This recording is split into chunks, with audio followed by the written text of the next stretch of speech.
Je donne maintenant la parole au distingué représentant de l'Australie. Thank you, Honourable Chair. I acknowledge that we meet here today on the traditional lands of the Lenape people and recognise the First Nations people of Australia as the traditional custodians of the lands which I call home. I have the privilege of coordinating the 25th year of Australia's largest annual youth consultation alongside UN Youth Australia. Through this national statement, I am humbled to be representing over 2,000 young Australians, their families, friends and communities. I thank the Australian Government for this opportunity. Honourable Chair, young people today are faced with many interconnected challenges.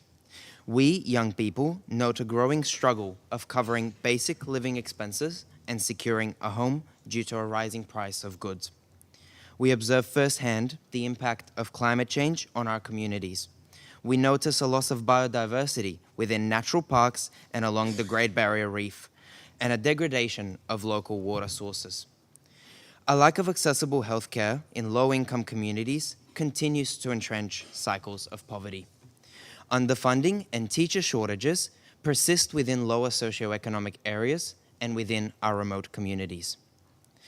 Honourable Chair, I list some of the core challenges to young Australians as they are the key factors influencing our view of the world around us.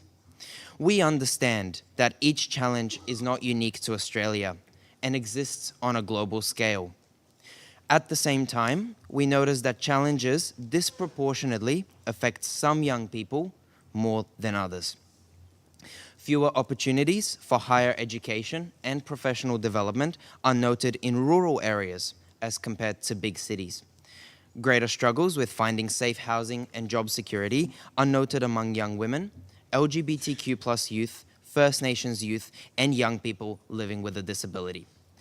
We as young Australians worry that modern challenges will inhibit our ability to secure a prosperous future for ourselves. At the same time, we feel unable to meaningfully steer the direction of global efforts to combat these challenges. We believe that young people are capable of creating positive change, but we fear that we're not being given the opportunity to do so.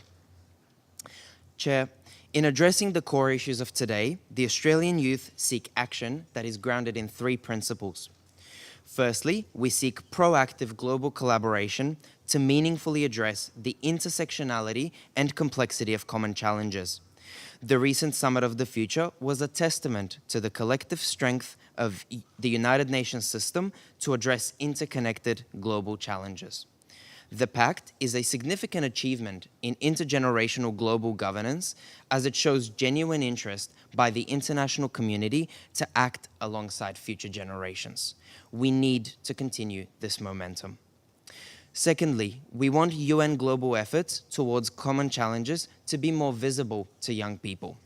UN Youth Australia's consultations noticed a lack of awareness of the Sustainable Development Goals, 2030 Agenda, and the Summit of the Future among young Australians.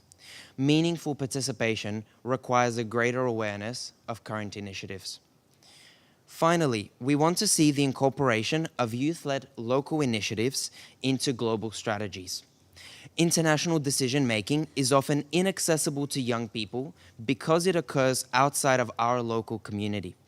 Young people thus resort to creating our own initiatives to address the challenges that we face.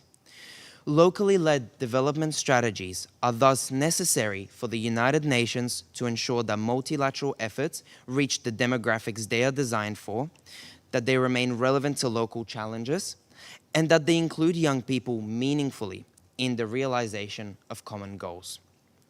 To conclude, I refer to a statement delivered by Australia's Minister of Foreign Affairs, Penny Wong, at the Summit of the Future. Our shared challenges are only getting bigger, but trust that this UN system can deliver for everyone continues to decline.